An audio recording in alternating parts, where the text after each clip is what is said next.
네, 안녕하세요. 오늘은 이차계 동적 거동에 대해서 한번 알아보도록 하겠습니다. 이차계 동적 거동을 하기 전에 먼저 이차계가 무엇인지를 이해를 하셔야 하는데요. 이차계란 아래 수학적으로 표현된 식들처럼 미분 방정식의 최고차항이 2차인, 즉 이해도 함수항이 있는 형태의 미분 방정식계를 의미합니다. 이거를 이제 화학 공정의 관점에서 한번 이해를 해보면 독립적이지 않은 밸런스 방정식이 두 개인 시스템이라고 이해를 하시면 되는데요. 이 독립적이지 않다는 게 결국은 하나가 다른 하나에 영향을 주거나 아니면은 쌍방으로 두 개가 영향을 주거나 이렇게 뭐 두 가지 케이스가 있다고 이해를 할 수가 있겠죠.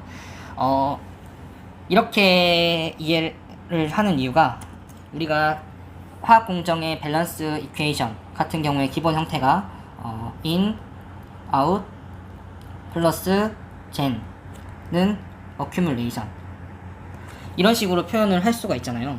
그렇게 표현을 할 수 있고 이제 여기에 accumulation 항이 결국은 dt분의 d 네모 이런 식으로 시간에 대한 1차 미분항이 들어가기 때문에 우리가 대부분의 화학 공정의 장치나 이런 것들을 설계를 할 때 이제 대부분이 1차계를 띠게 됩니다. 그런데 하나의 밸런스식이 다른 밸런스식에 영향을 준다는 것이 얘가 수학적으로 의미하는 것은 결국은 다른 하나의 식이 이런 밸런스식이 두 개가 있다고 했을 때 하나의 식이 다른 식에 이런 식으로 연립이 되어 들어가면서 이제 2차항이 생기는 이런 형태가 된다. 이런 의미인 거죠.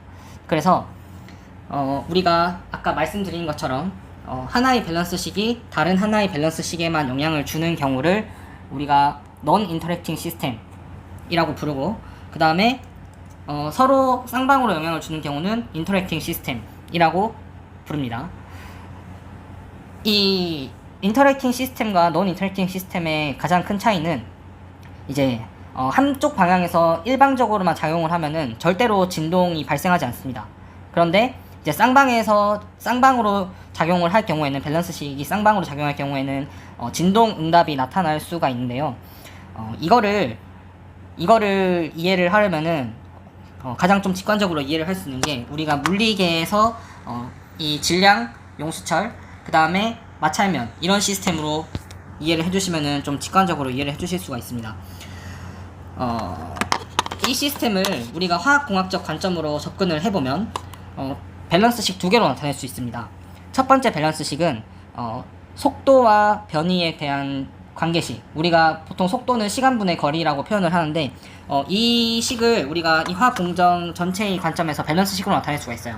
우리가 오른쪽으로 가는 방향을 우리가 플러스라고 놓고 왼쪽으로 가는 방향을 마이너스라고 놓으면은 이쪽이 플러스 왼쪽이 마이너스 이렇게 놓으면은 우리가 지금 이 시스템은 오른쪽으로 힘을 주고 있고 오른쪽으로 V라는 속도로 운동하는 시스템이라고 가정을 해보면 그렇게 가정을 했을 때 우리가 유입에 해당하는 항을 우리가 이제 화학 공정은 아까 말씀드린 것처럼 in, 마이너스 out, 플러스 생성 이게 축적 이렇게 간다고 말씀을 드렸어요.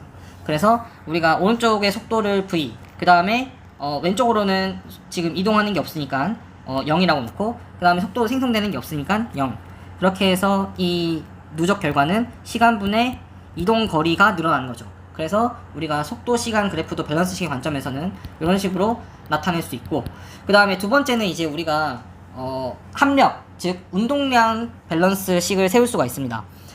지금 이 개를 보시면은 오른쪽으로 우리가 BFT라는 힘을 주고 있고 BFT라는 힘을 주면서 V라는 속도로 운동을 한다라고 했을 때 속도가 V라고 했을 때 지금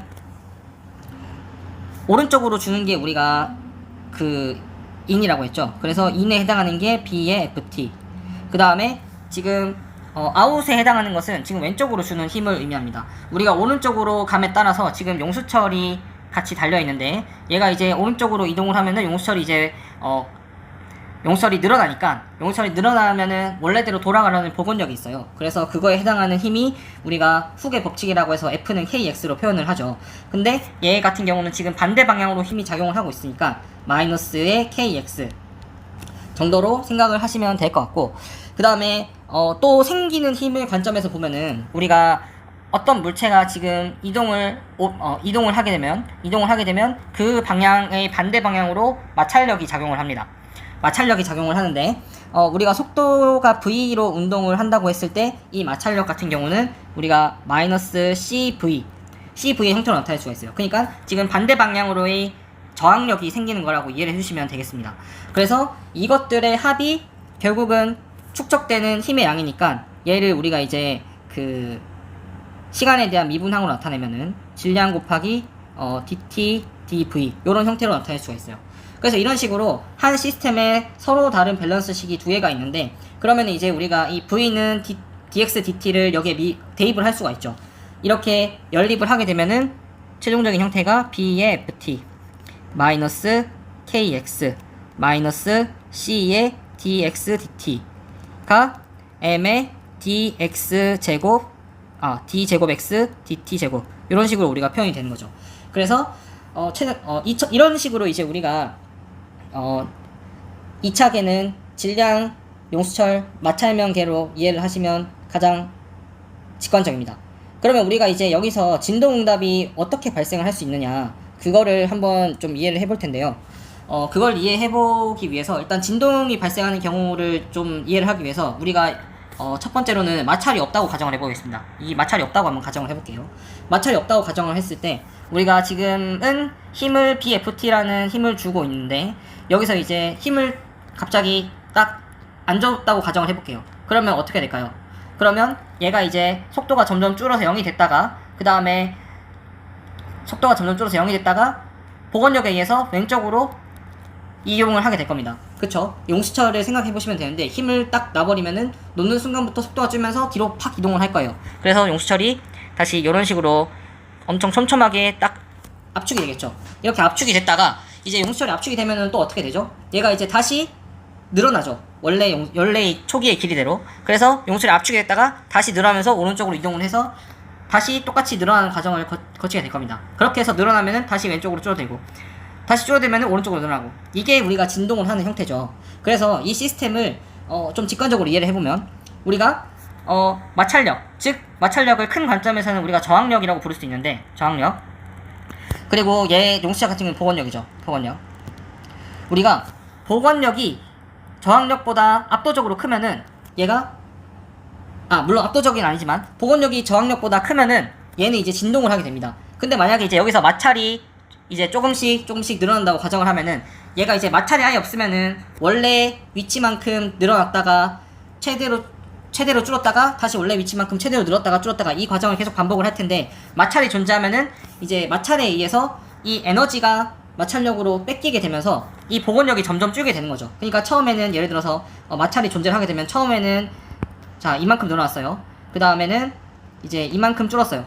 이만큼 줄었다가 그 다음에 여기서 이제 줄었다가 다시 늘어날 때는 이만큼 늘어나는 게 아니라 요만큼 늘어났다가, 그러니까 자 다시 해볼게요. 자 힘을 줘서 요만큼 늘어났어요. 요만큼 늘어났다가 이만큼 줄었어요.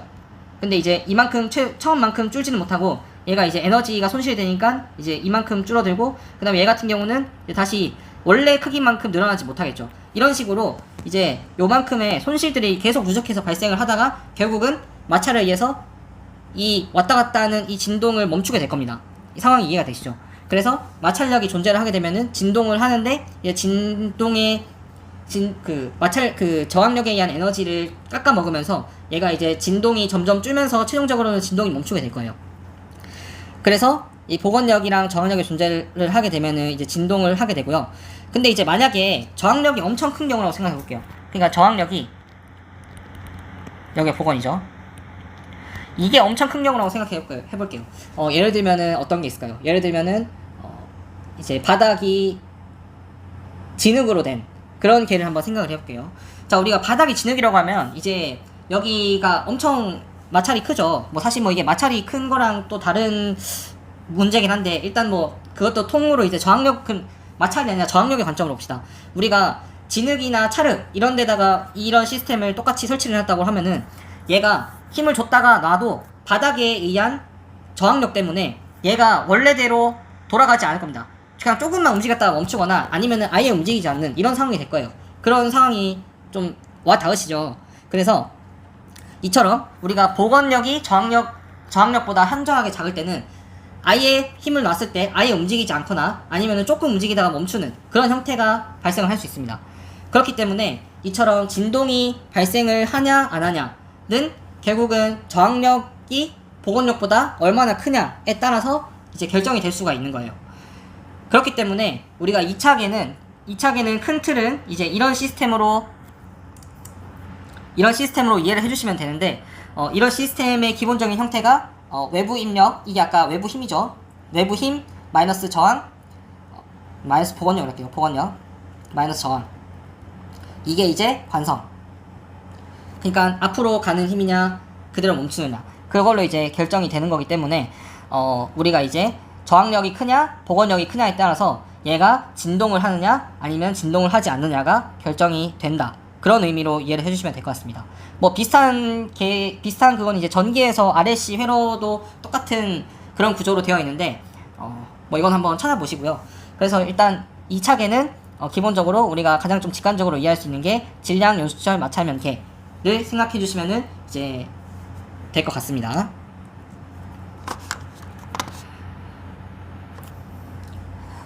그래서 이 방금 설명한 얘가 이제 뭐 쉽게 말해서 진동을 하냐 안 하냐 이것들을 이제 우리가 수학적으로 해석을 하는 것이 2차계에서는 어떻게 보면 가장 중요한 포인트라고 할 수 있겠고요. 그럼 이 2차계를 수학적으로 한번 분석을 해보도록 하겠습니다. 아까 말씀드렸듯이 최고 미분 계수창, 즉 이계도 함수가 존재하는 미분 방정식을 우리가 2차계라고 한다고 했고 1차계에서 마찬가지로 y에 대한 계수를 1로 만든 이런 형태를 우리가 표준형이라고 부릅니다. 그래서 이제 왼쪽 식부터 다시 다시 보면서 얘기를 하면 이제 기본적인 형태는 뭐 y도 계수가 있을 거예요. 이런 식으로 계수가 있는데 우리가 이제 y에 대한 1차항의 계수를 이제 1로 만들어주면은 이제 그것이 이제 우리가 표준형이 된다라고 이야기를 하고요. 이 표준형에서 이 a0분의 a2를 우리가 타우 제곱으로 정의를 합니다. 다시 이 형태를 이제 우리가 타우 제곱으로 정의를 하는데요. 이거는 이런 식으로 이해를 하시면 될 것 같아요. 우리가 1차식의 기본 형태가 타우 dt dy dt 플러스 y가 이제 k 이런 식으로 된 게 우리가 1차식의 기본 형태였잖아요. 1차식의 기본 형태가 여기 ft까지 해서 이런 식으로 된 게 이제 우리가 기본 1차식의 형태였는데 우리가 2차계 같은 경우는 이 1차식을 두 개를 연립을 하는 거라고 했죠.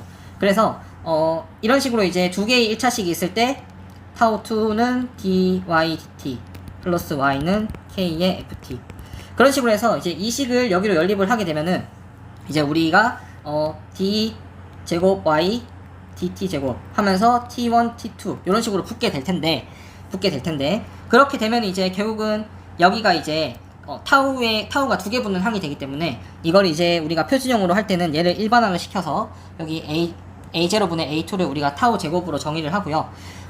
그리고 이제 우리가 이제 이것을 라플라스 변환을 해서 분석을 하면 우리가 2차계 같은 경우는 이제 라플라스 변환을 해서 보면은 a의 s제곱 ys 플러스 as ys 플러스 ys는 이런 식으로 해서 뭐 b의 fs 이런 식으로 라플라스 변환이 될 거잖아요. 그렇게 했을 때 우리가 ys를 묶으면은 이제 우리가 전달 함수를 죄송합니다. as 제곱 플러스 여기 a2s 제곱 플러스 a1s 플러스 1이 아니라 a0죠. a0분의 k의 fs 이런 식으로 놓을 수 있을 겁니다.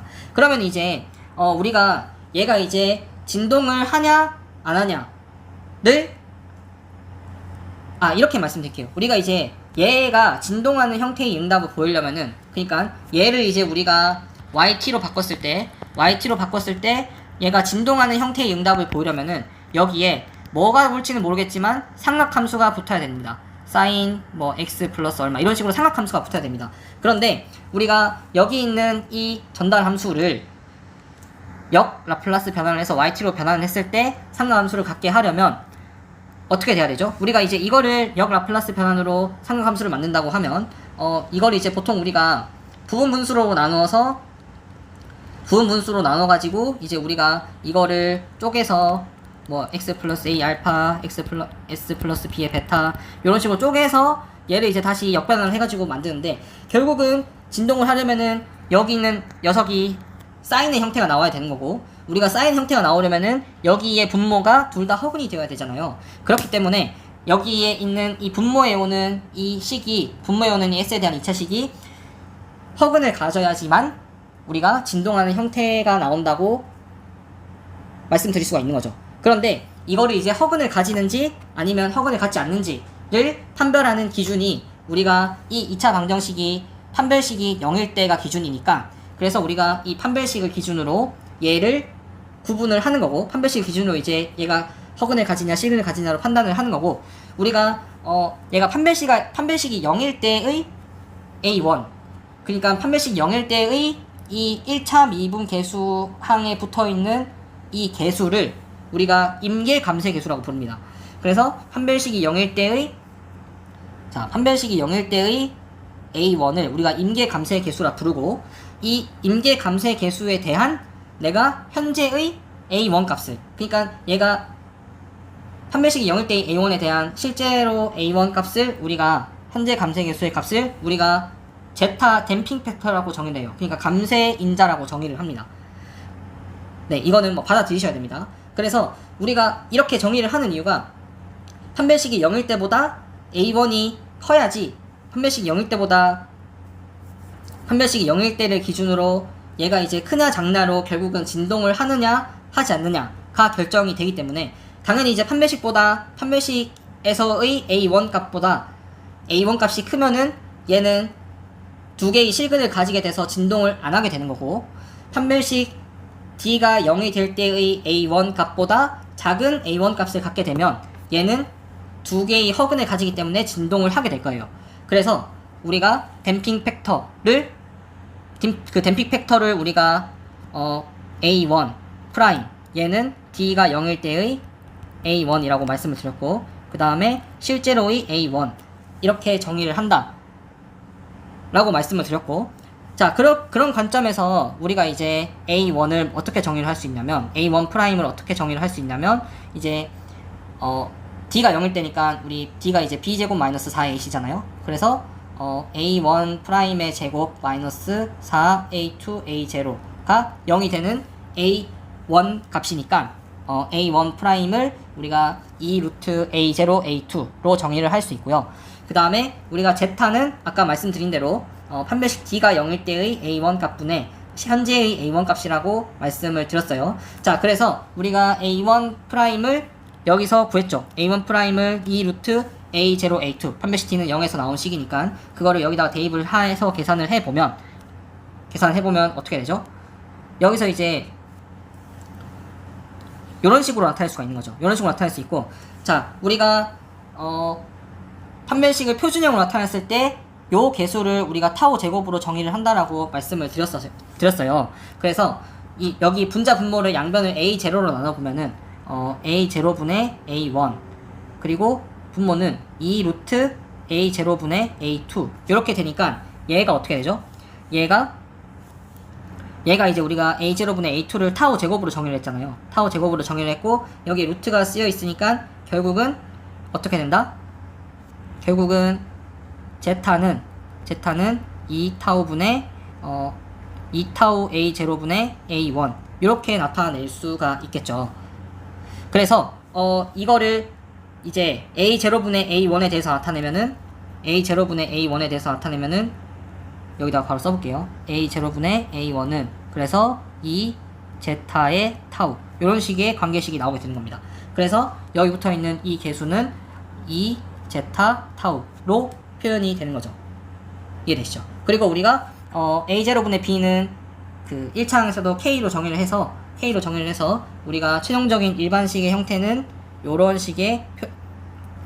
식으로 표현을 한다. 계수를 일반항 그 2차계를 일반화해서 표현을 했을 때 이런 식으로 타오 제곱의 2차항 미분 계수, 그 다음에 2제타 타우의 1차 미분, 그 다음에 YT는 KFT, 이런 식으로 우리가 표준형을 표현한다 라고 이해를 해주시면 될 것 같습니다. 그래서 이 과정을 수학적으로 한번 쭉 유도를 해보시면은 사실 고등학교 수학으로도 다 이해를 할 수 있는 내용입니다.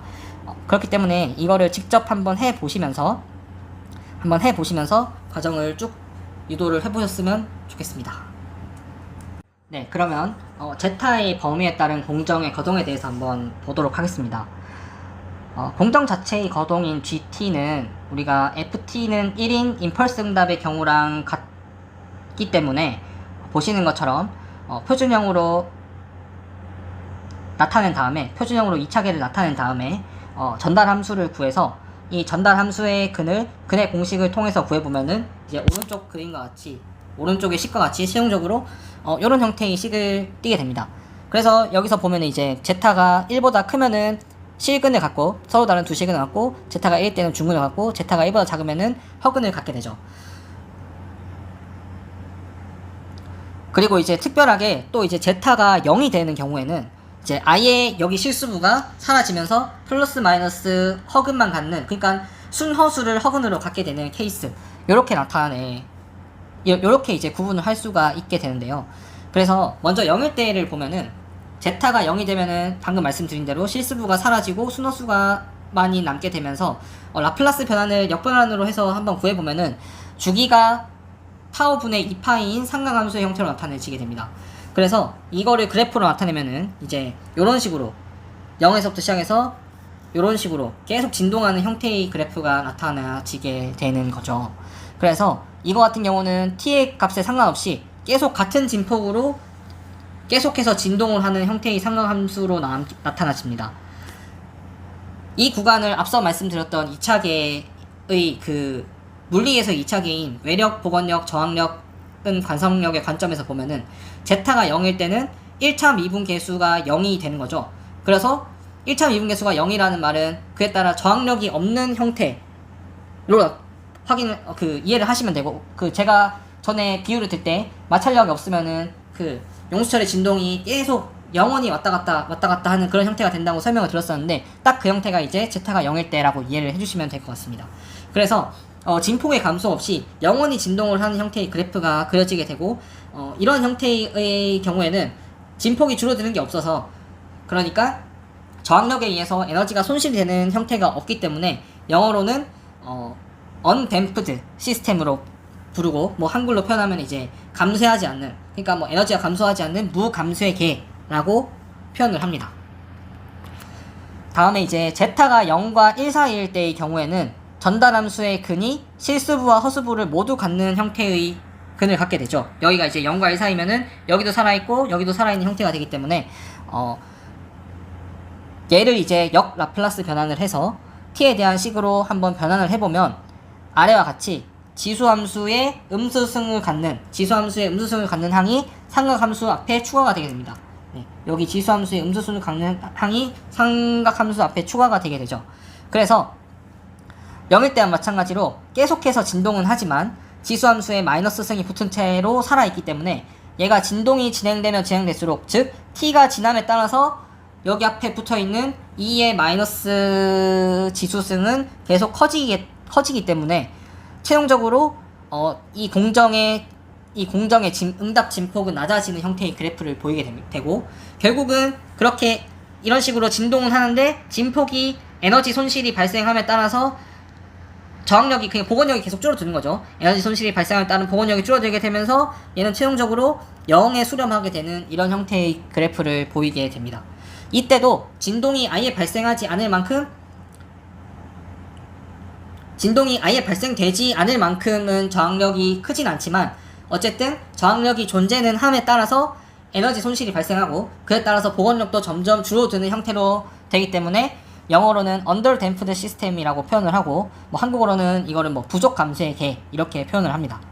그 다음에 제타가 1일 때를 기준으로 얘가 이제 결국은 진동을 하느냐 진동을 하지 않느냐가 결정이 되기 때문에 이제 이 부분을 우리가 임계 감쇄 영역이라고 해서, 이거 같은 경우는 이제 우리가 복원력과 저항력이 같아서 진동을 아예 하지 않고, 이제 우리가 아까 전에 이 질량 용수철 시스템으로 보면은 여기에 힘을 딱 놓더라도 얘가 이제 이 크기가 같아지는 거죠. 이 마찰력이랑 복원력의 크기가 같아지는 거죠. 그러니까 여기 힘이 없어지면은 얘가 이제 왼쪽으로 이동을 하게 하면서 마찰력은 오른쪽으로 작용을 하게 될 거예요. 그래서 이 두 개의 힘이 같아지는 요때가 우리가 힘이 같아지면서 움직이지 않는, 여기에 힘을 주지 않아도 움직이지 않는 이때를 우리가 임계 감쇄 시스템이다라고 이해를 해주시면 되고, 다시 돌아와서 그때를 다시 역변화를 하면은 이제 지수함수 앞에 다항함수가 붙는 요런 형태의 그래프를 갖게 됩니다. 그래서 이 경우에는 다항함수가 지수함수와 곱해지면서 딱 극대값을 찍고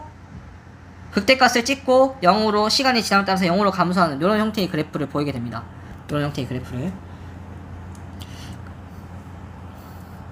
그 다음에는 이제 마지막으로는 제타가 1보다 커서 서로 다른 두 실근을 갖는 경우입니다. 이 경우는 이제 저항력이 보건력보다 이미 크기 때문에 보건력으로 갈 에너지는 아예 없는 상태라고 이해를 해주시면 됩니다. 그래서 수학적으로는 이게 라플라스 변환을 한 다음에 역변환을 해서 t에 대한 함수로 나타내보면은 얘가 이제 하이퍼볼릭 사인 함수로 나타낼 수가 있습니다. 사실 뭐 이 함수 같은 경우는 우리가 계산을 좀 편하게 하려고 도입을 한 건데 얘랑 같다고 보시면 돼요. 뭐 아시겠지만 하이퍼볼릭 사인 x는 2의 x승 마이너스 2의 마이너스 x승 이거를 2로 나눈 거고요. 코사인의 hx는 2의 x승 플러스 2의 마이너스 x승을 2로 나눈 거다. 이렇게 보시면 될 것 같아요. 그래서 이거는 순전히 계산의 편의를 위해서 도입을 한 개념이다 라고 보시면 되고요. 그래서 이 경우에는 특징이 이제 1보다 크게 되면은 이미 저항력이 보온력보다 상당히 크기 때문에 진동이 발생하지 않는다. 진동이 절대로 발생하지 않는다 라고 이해를 해주시면 될 것 같습니다. 그래서 구간별로 다시 한번 정리를 해보면 우리가 0과 1 사이, 0을 포함한 0 이상 1 미만인 구간에서는 얘가 계속 진동을 하는 형태죠. 진동을 하는 형태인데 지금 보시면은 지금 얘는 제타가 0인 경우고 여기 같은 경우는 이제 제타가 이제 1보다 작은 경우예요.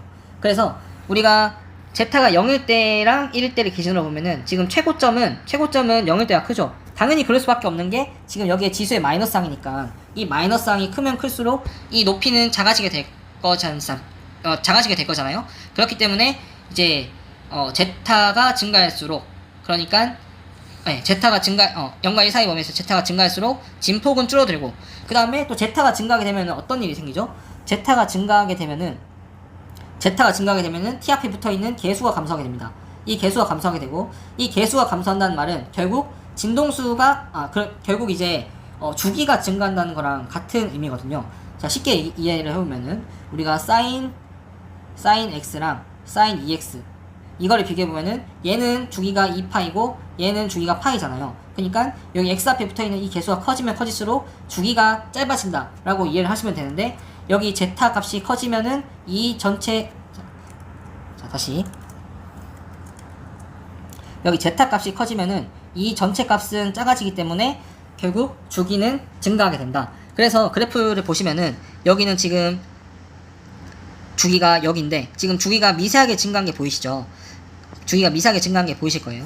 그래서 제타가 커지면은 진폭은 줄어들고 주기는 증가하고 그리고 우리 주기랑 진동수 간의 관계가 이제 주기는 2파이 분의 진동수 분의 2파이 이렇게 표현을 할 수 있으니까 얘가 이제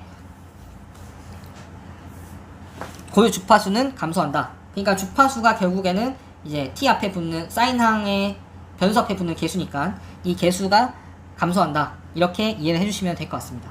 그리고 제타가 1보다 클 때는 이제 이 그래프의 개형의 차이를 보시면 되는데요. 최고 응답을 찍는 요 응답 같은 경우는 제타가 커질수록 쭉 감소를 할 거예요. 감소를 하지만 이제 스테디 스테이트에 도달하는 속도는 제타가 1일 때 가장 빠르고 커질수록 점점 줄어든다. 이렇게 이해를 해주시면 될 것 같습니다.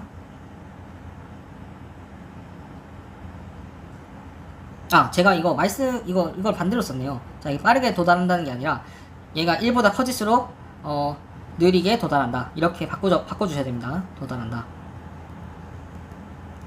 네, 이거는 파일을 제가 수정을 해놓도록 하겠습니다. 그러니까 지금 이거는 제타가 1일 때고 이거는 제타가 1 이상일 때인데 지금 보시면은 제타가 1일 때에는 그래프 최고점을 땅 찍고 스테디 스테이트에 굉장히 빠르게 도달하는 그래프 개형을 보이는 반면에 제타가 1보다 크게 되면은 스테디 스테이트에 굉장히 천천히 도달하는 것을 확인하실 수가 있어요. 그래서 이런 측면에서 제타가 증가할수록 응답의 최고치는 감소하고 스테디 스테이트에 도달하는 시간은 증가한다. 그러니까 느리게 도달한다. 이렇게 이해를 해주시면 될 것 같습니다.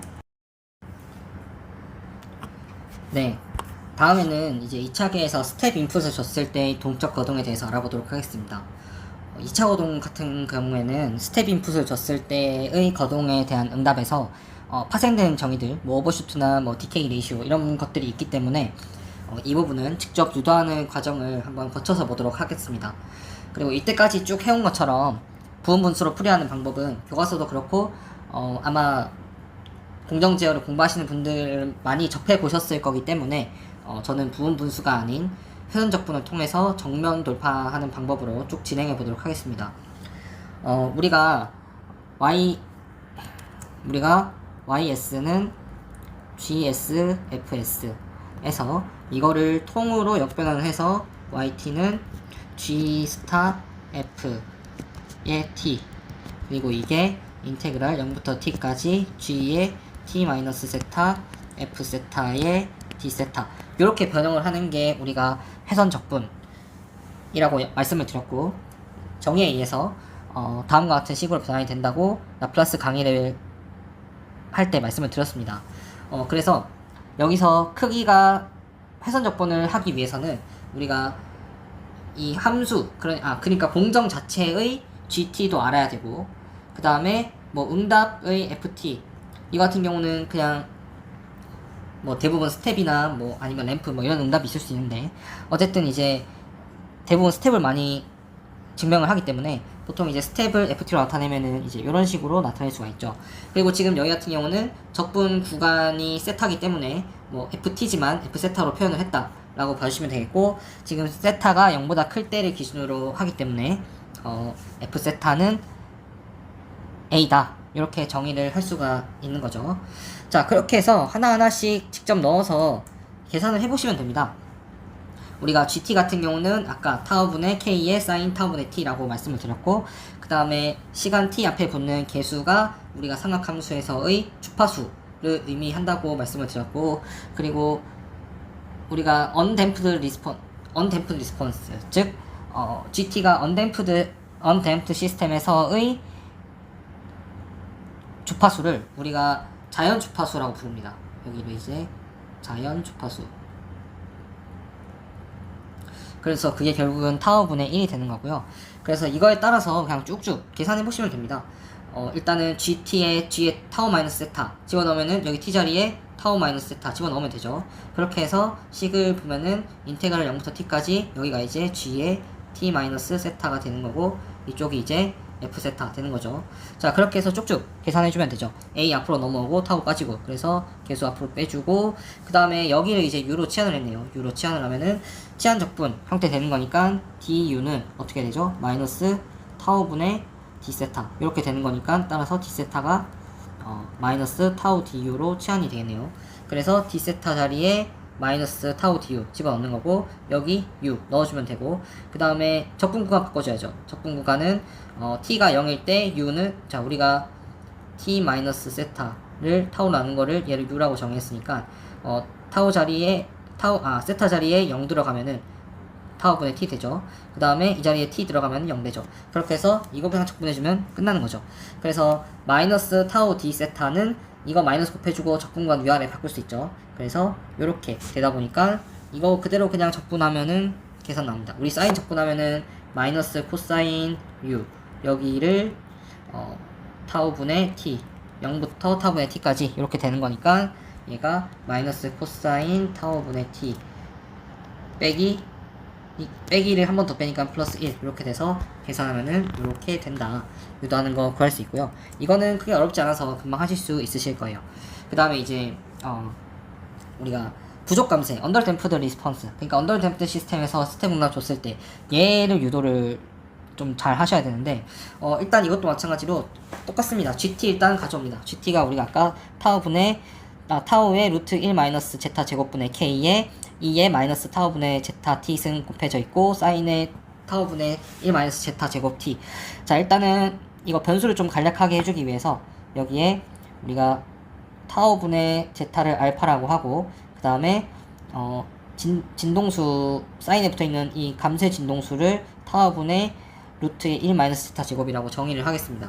그러면은 여기가 이제 오메가 D로 치환이 되는 거고, 여기는 마이너스 알파 T 승으로 치환이 되는 거고, 그리고 여기는 타우 하나가 더 있어야지 오메가 분의 1이 되죠. 이렇게 해서 얘가 오메가 D가 되는 거고, 타우가 없던 타우 곱했으니까 나눠줘야 돼서 제곱, 이렇게 바꿔주면은 식이 이런 식으로 바뀌어지는 거 확인할 수 있으실 겁니다. 네, 타우 제곱 오메가 D 분의 K, 여기에 2에 마이너스 알파 T승 사인 오메가 T. 자, 그리고 우리가 이제 그 사인 함수의 주기 같은 경우에는 요 앞에 붙어 있는 요거 그 T의 개수를 2파이를 T의 개수로 나눠주면은 주기가 되죠. 우리가 아까 이거 주파수를 타우분의 1 마이너스 제타 제곱 루트 씌운 거로 바꾼다고 했으니까, 네, 이거 역수를 취한 거 얘가 오메가 D분의 1이 되는 거죠. 그래서 우리 주기 같은 경우는 주기 T는 2파이 타우, 이거를 루트 1 마이너스 오메가 제곱, 이렇게 나눈 형태로 나타낼 수 있다. 자, 이것 같은 경우도 공식이 많이 나오기 때문에 이런 식으로 나온다는 거 알아주시면 되시겠고요.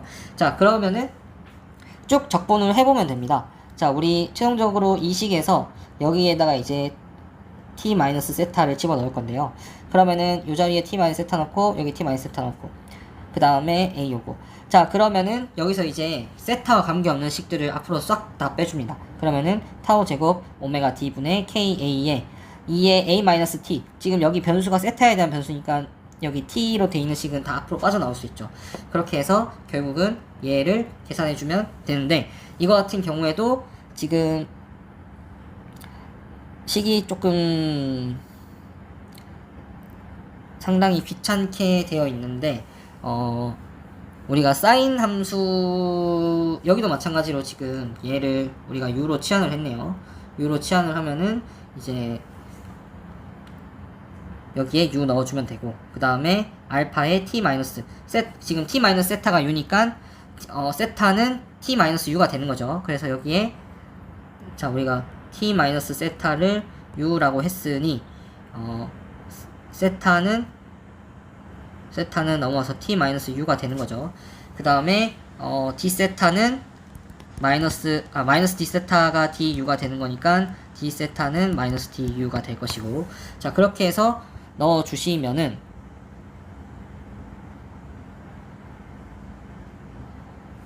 쉽게 나오십니다. 그렇게 해서 넣어 주시면은 쉽게 나오시고, 그쵸? 네, 그렇게 해서 u가, 이게 u였으니까 0일 때는 t고 t일 때는 0이고 적분과 바꿔준 거 맞고, 네, 그렇게 쭉 나오면 되고. 자, 그러면은 최종적으로 식이 어떻게 되느냐, 이제 지금 a의 알파 t 마이너스 u가 이제 이런 식으로 쪼개지니까 이거 곱해서 날라갈 거예요. 그러면은 식은 이제 타우 제곱 오메가 d 분의 ka에, 자, 우리가 0에서 타우에 2의 마이너스 알파 u의 사인 오메가 d의 u. 자, 이거 같은 경우는 우리가 물론 부분적분으로 풀면 되는데, 얘는 공식이 있습니다. 공식이 이제 어떻게 되냐면은 여기에 붙어있는 개수랑 사인에 붙어있는 개수 더한 거, 이런 식으로 알파 제곱 플러스 오메가 제곱 오메가 d의 제곱에 2의 마이너스 알파 u에 이런 식의 공식이 있습니다. 이렇게 적분이 되는 공식이 있어가지고, 뭐 물론 이거 부분적분으로 부분적분으로 하면은 똑같은 결과 나옵니다. 그렇게 해서 이렇게 넣어가지고 계산을 하면 되는데, 여기에 t를 넣은 값이 우리가 이제 아까 알파를 얘로 정의하고 오메가 d를 이걸로 정의를 했으니까 이거 제곱해서 더하면은 얘가 이제 타우 제곱분의 1이 나오거든요. 그러면은 요 녀석이 이제 타우 제곱분의 1이 되는 거고, 이 타우 제곱분의 1이 가면은 결국 타우 제곱이 되는 거죠. 그렇게 해서 요렇게 날릴 수 있고, 그 다음에 여기 오메가 d가 여기 안으로 들어가면은 이제 이제 이거 t 넣고 0 넣고 계산하면은 이제 요런 식으로 정리가 된다는 거죠. 요런 식으로. 자, 요런 식으로 정리되고, 그 다음에 요 안에 있는 녀석을 이제 삼각함수의 이제 공식 있죠. 합성하는 공식. 그거 이용해서 쭉 계산을 해보면은 다음과 같은 결과가 나오는 거를 유도하실 수 있습니다. 자, 이 계산 같은 경우는 직접 해보셔야 됩니다. 직접 해보시면서 이 식을 직접 유도를 하셔야지 이 2차계 동적 거동의 스텝 응답에 대한 곡선을 이해를 할 수가 있기 때문에 직접 해보시는 과정이 반드시 필요합니다. 뭐 지금까지 공정 제어 공부를 해보시면서 좀 느끼신 부분이 있을지도 모르겠는데, 사실 이 과목 자체가 미분 방정식을 풀어서 나온 함수의 그래프 개형을 구한 다음에 그 그래프 개형의 특징이 어떻게 되는지를 공부하는 과목이라고 보시면 됩니다. 단적으로 말하면 그게 전부입니다. 그렇기 때문에 1차계, 2차계, 그리고 앞으로 다룰 뭐 P제어, I제어에 대한 결과를 내가 직접 정면으로 미분 방정식을 풀어서 최종적으로 식을 유도하고 그 유도한 식의 그래프가 어떻게 되는지 이 과정을 꼭 밟아보셔야지 공정제어라는 과목 자체의 이해도를 정말 높이실 수 있습니다. 그래서 같은 방법으로 이제 critically damped response, 그러니까 제타가 1일 때 임계 감쇄 시스템에서도 쭉 그냥 계산해보시면 돼요. 그래서 대입해가지고 우리 그 아까 말씀드렸던 YS는 GSFS라는 식에서 이거를 통짜 발의로 라플라스 역변환을 하면은 YT가 G 스타 F의 T 이렇게 되고 이게 이거다 라고 말씀을 드렸어요. 이게 0부터 T까지 G의 T 마이너스 세타 F 세타의 D 세타다. 그래서 똑같이 대입해서 계산하면 됩니다. 우리가 아까 임계 감쇄 시스템에서는 GT가 요거다라고 말씀을 드렸고, 그래서 이거를 이 식에 그대로 넣어서 계산을 해보면 돼요. 그러면 타우 제곱분의 KA의 2의 마이너스 타우분의 T, 그리고 여기 이제 T 마이너스 세타의 2의 타우분의 세타 T 세타 이렇게 되겠죠. 자, 그러면 이제 이거를 세타에 대해서 적분을 해주면 돼요. 자, 그런데 지금 이 식의 형태가 인테그랄 0부터 t까지 x 2의 x dx 이거 식이죠. 이것도 마찬가지로 부분 적분 해주시면 돼요. 부분 적분 해주면은 이제 이런 식으로 계산 결과가 나오고, 최종적으로 유도를 하면은 이런 식으로 KA의 1 마이너스 2의 마이너스 타우분의 t승 마이너스 타우분의 t의 2의 마이너스 타우분의 t, 이런 식의 그래프가 그려지게 되고요. 마찬가지로 우리가 과도 감쇄일 때 오버댐프드 리스폰스에서 제타가 1보다 클 때도 똑같이 유도를 해주시면 됩니다. 우리가 GT가 요 식이라고 말씀을 드렸고, 여기서 마찬가지 얘를 알파로 놓고 그 다음에 이 녀석을 이제 우리가 베타라고 놓는 거예요. 우리가 아까 전에는 얘를 진동수로 놨었는데 이제 하이퍼볼릭 상가함수니까 얘를 이제 베타로 놓겠습니다. 그러면은 이제 타워 제곱 베타분의 K의 상가함수랑 똑같아요. 상가함수랑 똑같은 형태로 이런 식으로 쭉 가주시면 되는데, 다만 여기서 조심할 게 이제 하이퍼볼릭 상가함수의 경우에는 적분하면은 식이 이렇게 된다. 그래서 이 부분만 좀 염두에 두시고 계산을 하시면은 어찌됐건 똑같은 결과, 아래와 같은 똑같은 결과를 유도하실 수 있습니다. 다만 이제 그래프 개형이 바뀌는 그런 형태가 되겠죠. 그래서 이 같은 경우도 이제 지수함수 형태로 정면 돌파해도 풀 수 있는데 너무 계산이 복잡하기 때문에 하이퍼볼릭 삼각함수를 도입했다라고 이해를 해주시면 됩니다. 그래서 제가 이 계산을 직접 다 하진 않았지만 제가 이 계산 과정들을 대부분 넣어놨어요. 그래서 이거 같은 경우는 꼭 스스로 한번 이 공식이 어떤 과정을 통해서 나오는지를 유도를 해보셔야 합니다.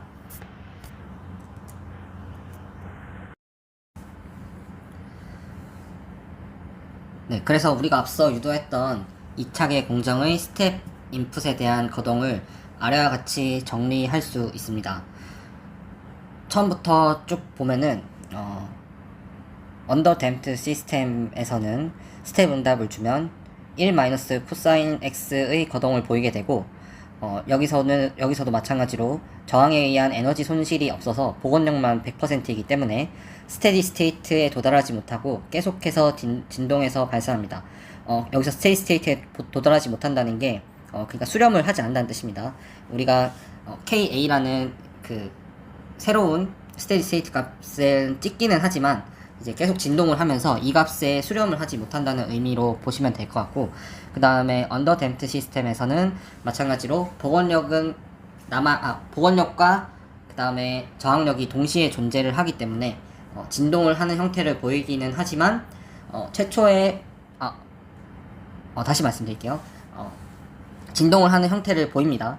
그래서 최초에 우리가 스텝 인풋을 줌에 따른 새로운 스테디 스테이트 값을 초과를 했다가 지금 그래프의 빨간 선을 보시면 되는데 이렇게 이 값을 찍고 이 값을 초과해서 이만큼 이제 갔다가 그 다음에 그보다 아래로 진동을 하면서 이제 그보다 아래로 떨어지는데 이제 얘가 처음에 스테디 스테이트 값까지 떨어지진 않고 이제 이만큼이 이제 요만큼이 그 저항력에 의해서 에너지 손실이 발생했다고 보시면 됩니다. 그래서 이만큼 최초의 스테디 스테이트 값만큼 떨어지지 않고 어느 정도 감소를 했다가 다시 이제 진동에서 증가를 했다가 감소했다가 하면서 이 출렁이는 폭이 점점 줄어들면서 진동을 하는 그런 형태를 보여서 최종적으로는 새로운 스테디 스테이트 값인 KA 값에 도달을 하게 됩니다.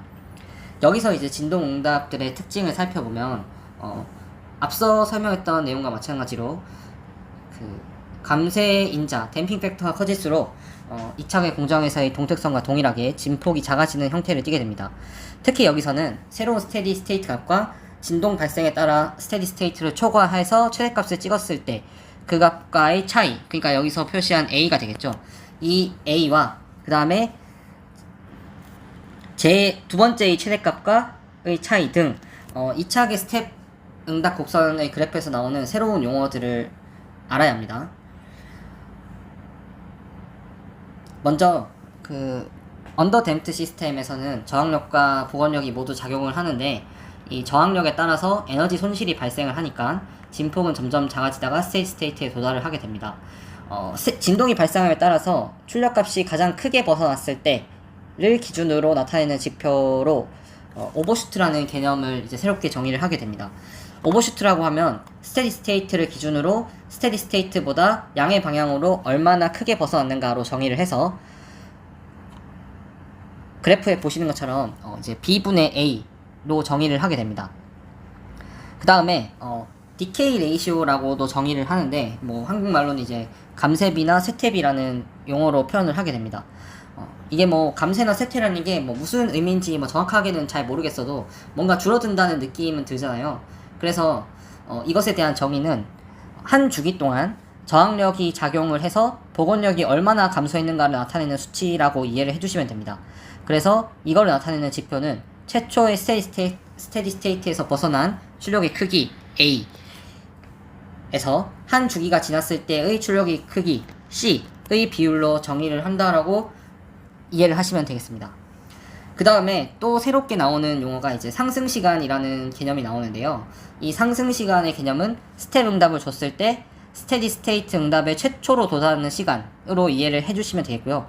그러니까 우리가 언더 댐프트 시스템에서의 스텝 리스폰스를 봤을 때 이게 최초로 새로운 스테이트의 값에 도달하는 값인 KA에 도달하는 이 시점이라고 봐주시면 되시겠습니다.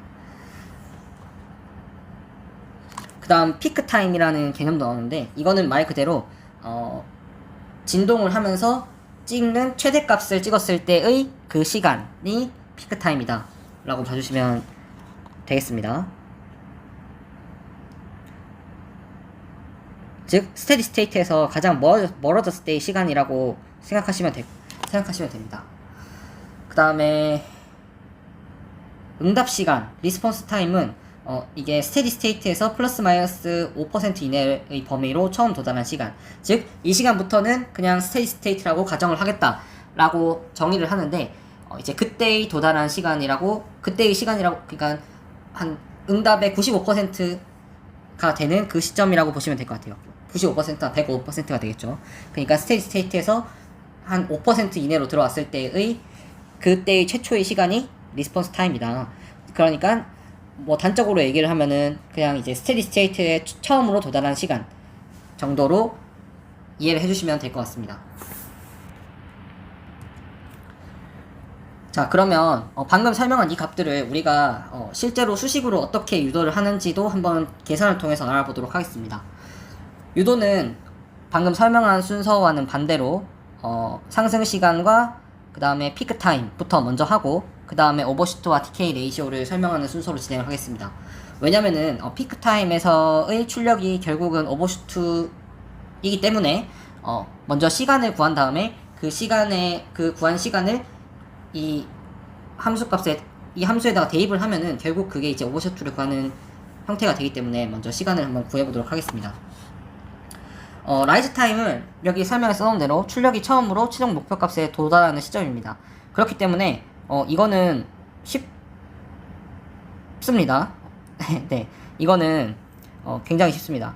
이건 어떻게 구하면 되냐면 출력이 처음으로 KA에 도달하는 시점이기 때문에 이 YT가 결국은 KA가 될 때의 T를 구하면 되는 거죠.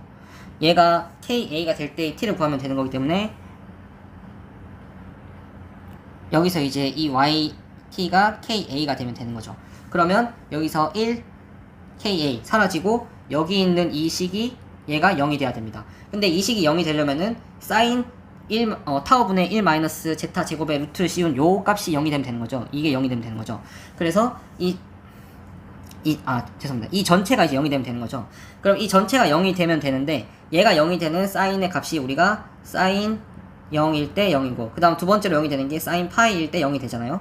그런데 얘가 이제 t가 0보다 클 때니까 사인 0이 0일 때는 해당이 안 되고 여기 있는 식이 파이일 때가 우리가 최초로 0이 되는 시점이 되겠죠. 이 식이 0이 될 때 최초의 시간이 되는 거고 우리가 이제 이 녀석을 시간 앞에 붙는 계수를 우리가 주파수라고 부른다고 했는데 이 주파수를 우리가 오메가 d로 치환을 하면 오메가 d 타우 r이 r 플러스 파이가 0이 되는 이 시점이 최초로 KA에 도달하는 시점이다 라고 할 수 있고 그렇게 해서 시간 tr은 여기 구한 것처럼 주파수 오메가 d분의 파이 마이너스 파이 이렇게 나타낼 수 있다 라고 이해를 해주시면 될 것 같습니다. 이거는 뭐 크게 어렵지 않아서 쉽게 유도를 하실 수 있을 것 같고요.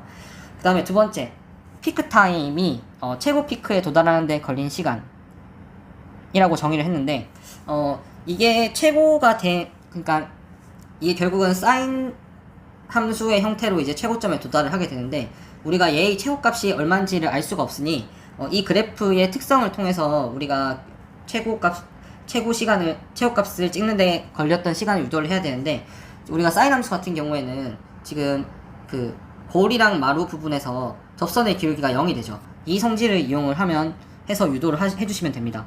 그럼 접선의 기울기가 0이 되기 때문에 최고점에서 그러니까 결국 이 점이 이제 극대점이 되는 거죠. 극대점. 우리가 극대점에서의 특징은 접선의 기울기가 0이 된다는 그 성질을 이용해서 이 함수를 미분을 해주시면 됩니다. 이거를 이제 시간 t에 대해서 미분을 해주시면 돼요. d분의 dt 해주시면은 요런 식으로 우리가 표현을 할 수가 있고 그러면 이 식이 결국은 0이 되면 되는 거죠. 자, 이 식이 0이 되면은 되는 건데 이 미분한 식이 0이 되면은 되는 건데 그러면 이 식을 미분한 형태가 그러니까 이거를 이제 이거 미분한 형태가 아니었네요. 얘가 이제 결국은 개수를 앞으로 다 빼고 그 다음에 여기 안에 있는 이 식이 0이 되면은 되는 건데 이거를 이제 미분한 게 0이 되면 되는 건데 얘를 이제 미분을 해보면 얘는 이제 곱의 미분으로 미분을 하면 되죠. 그래서 먼저 앞에 있는 지수항 미분해서 정리해주고 그 다음에 이거 그대로 놔두고 뒤에 있는 건 미분해주고 이런 식으로 해서 요게 0이 되면 되는 겁니다. 그렇게 해서 한번 쭉 정리를 해보면 이걸 이제 묶을 수 있죠.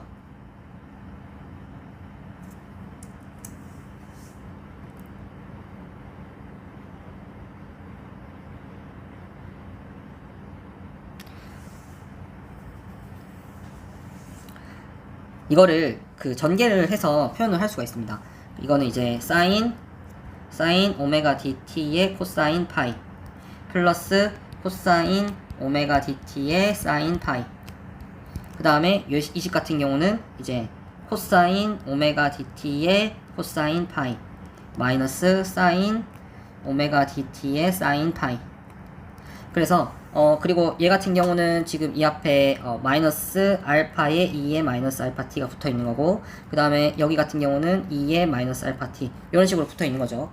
그래서 이 두 식을 더해서 정리를 해주면 이런 식으로 KA의 2의 마이너스 알파 t, 그리고 분모에는 마이너스 루트의 1 마이너스 제타 제곱, 이런 형태로 되고, 결국은 사인 오메가 t의 형태만 남게 돼요. 그러면 사인 오메가 t의 형태만 남게 되는데, 얘가 이제 0이 되는 값을 찾는 거죠. 얘가 이제 0이 되는 값을 찾는 건데,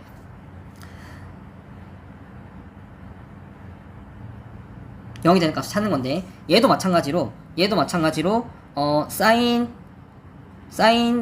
0일 때 0, 그리고 사인 파일 때 0, 0인데, 얘도 마찬가지 t가 지금 0보다 커야 되니까 사인 0일 때는 될 수가 없고, 사인 파일 때 0, 이 값을 통해서 우리가 찾아봐야 되는 거죠. 그렇게 해서 찾아보면은 결국은 루트의 1 마이너스 오메가 제곱 타워분의 1 마이너스 오메가 제타 제곱의 루트 씌운 TP, 요 녀석이 파이가 될 때 최초로 미분한 값이 0이 되는 값을 가지니까 상승시간 TP는 루트의 1 마이너스 오메가 제곱의 파이 타우, 이런 식으로 유도를 할 수가 있다. 그래서 이 식 같은 경우에는 이 공식 자체를 물어보는 문제들도 제 기억에 나왔던 것 같아요. 그래서 이 상승시간을 유도하는 과정을 꼭 혼자서 한번 스스로 미분을 하시면서 계산을 해보시고 이 결과를 받아들이시면은 이제 정말 공정제어라는 과목을 이해를 하시는데 큰 도움이 되실 거라 생각합니다. 자, 이제 그 다음에는 오버슈트와 디케이 레이시오를 한번 직접 유도를 해보겠습니다. 우리가 오버슈트 같은 경우에는 여기에 스테디 스테이트에 도달한 값에 대한 이 스테디 스테이트에서 최고값의 차이, 요 값의 비를 우리가 오버슈트로 정의를 한다고 말씀을 드렸죠. 그래서 이렇게 정의를 하기 때문에 여기는 아까 우리가 구한 피크 타임 루트 1 마이너스 제타 제곱분의 파이 타우, 이거를 대입하면 끝납니다. 그래서 이거를 대입하면 되는데 이것도 식이 조금 복잡하니까 얘를 오메가로 표현을 해보면은 얘는 이제 결국은 파이 분의 오메가 d의 형태로 표현을 할 수가 있어요. 그래서 이 값을 그대로 넣어주면은 그대로 TP 자리에 요걸 그대로 넣어주면은 어떻게 되는지 한번 보겠습니다. 그러면 여기 Y의 TP는 KA의 T 자리에 파이 분의 오메가 들어갈 것이고, 그 다음에 TP 여기에 이제 파이 분의 오메가 D 얘가 들어가게 되는 겁니다. 그렇게 들어가게 되면은 이제 여기가 파이 분의 파이 플러스 파이로 되는 거고, 자, 우리가 상관함수 같은 경우는 파이 플러스, 우리 상관함수 같은 경우는 사인의 파이 플러스 알파 하면은 얘가 이제 마이너스 사인 파이가 되잖아요. 우리가 상관함수의 특성상 우리가 한 주기를 기점으로 완전히 반대가 되는 대칭인 형태의 그래프가 되기 때문에 우리가 사인, 여기로 할게요. 여기 파이 플러스 이거 같은 경우는 이제 마이너스, 이 값의 마이너스랑 같은 거죠. 이 값의 마이너스랑 같은 거니까 이제 이런 식으로 표현이 가능하고, 그래서 마이너스 사인 파이는 마이너스 루트의 1 마이너스 제타 제곱, 이런 식으로 나타낼 수가 있습니다.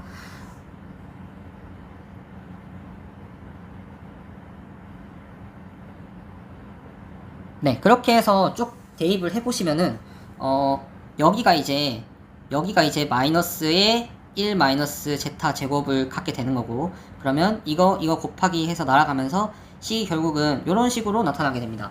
그러면 우리가 스테디 스테이트 값에서 상승 시간에 이 yt라는 함수가 상승 시간일 때의 함수 값을 뺀 값이 결국은 a에 해당하기 때문에 여기에 TP를 넣은 값, 여기서 이제 KA를 빼주면 되죠. 그러면은 요 값이 이제 A가 되는 거고, 그 다음에 B 같은 경우는 여기 이제 KA가 붙어야 되는 거죠. 그래서 이런 식으로 가면은 KA분의 KA의 2의 마이너스 루트 1 마이너스 제타 제곱분의 파이 제타 승이 되면서 오버슈트가 이렇게 유도가 됩니다. 그래서 최종적으로 오버슈트는 2의 루트의 1 마이너스 제타 제곱분의 파이 제타, 이렇게 나타낼 수가 있고요. 그 다음에 똑같은 원리로 이제 디케이 레이시오도 유도를 할 수가 있습니다. 이 디케이 레이시오를 우리가 한 주기 동안 저항력에 의해서 에너지 손실로 복원력이 얼마나 줄어들었는지를 나타나는 지표라고 제가 설명을 드렸고, 자, 그러면 이 한 주기 동안이기 때문에 여기에 상승 시간에서 한 주기가 지났을 때의 상승 시간에 대한 함수값을 구하면 되겠죠. 그래서 여기에 플러스 그러니까 TP 첫 번째 상승 시간에서 한 주기를 더한 게 우리가 두 번째 상승 시간이 되는 거죠. 그리고 주기는 우리가 아까도 말씀드렸듯이 삼각함수에서 주기는 그 삼각함수의 주파수에 대한 2파이, 얘가 이제 주기가 되는 거라고 말씀을 드렸고, 우리가 이 오메가 D 같은 경우 얘가 이제 주기, 얘 주파수인데 이게 결국은 사인 항에 있는 요 녀석이 오메가 D가 되는 거니까 이제 한 주기 같은 경우는 루트의 1 마이너스 제타 제곱의 제타 제곱분의 2파이 타우 형태로 나타낼 수가 있고요. 그래서 상승 시간, 첫 번째 상승 시간에서의 함수값은 위에서 유도한 대로 이렇게 나타낼 수가 있고, 그 다음에 두 번째 상승 시간에서의 값은 3파이가 되겠죠. 3파이가 되겠죠. 왜냐면은 지금 여기가 상승 시간이 한 주기만큼 차이가 나니까 여기서 그러니까 지금 이 시간이 결국은 이 시간이 의미하는 게 결국은 우리가 여기에서의 시간이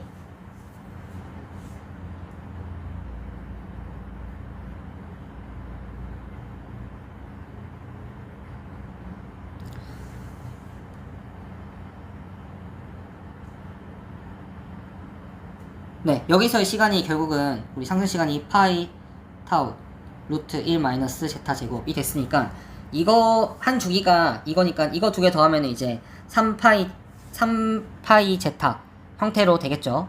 그래서 두 번째 상승 시간에서의 y 값을 구해주시면은 이제 이런 형태로 나타내게 되고, A랑 C 같은 경우는 이제 마찬가지로 여기서 KA 값을 빼주면 되죠. 그럼 여기 1 날라가고 1 날라가고, 그러면은 최종적으로 되는 형태가 이제 어떻게 최종적으로 이제 A분의 C를 구하면 2의 마이너스 파이 타우 루트의 1 마이너스 제타 제곱 분의 2의 마이너스 3 파이 타우 분의 루트의 1 마이너스 제타 제곱, 이렇게 되니까 요런 형태로 계산이 되는 거죠.